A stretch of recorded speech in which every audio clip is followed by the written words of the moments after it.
Fundación Diagrama es una entidad destinada sobre todo a personas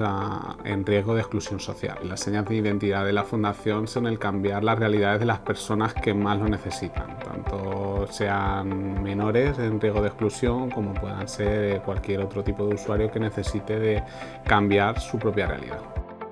Desde Fundación Diagrama y desde Renault nos gustaría agradecer a Fundación Sa Nostra Bankia el poder haber ayudado a materializar acciones concretas a través de la financiación de este proyecto, que sobre todo ha permitido disminuir la brecha que muchas veces existe entre menores que se encuentran en riesgo de exclusión y su acceso al mercado laboral, sobre todo a través de actuaciones concretas con empresas y sobre todo también pudiendo romper el estigma que muchas veces estas empresas tienen de estos menores que necesitan de este tipo de empresas para poder finalizar su proceso de inserción de una manera óptima y de una manera plena.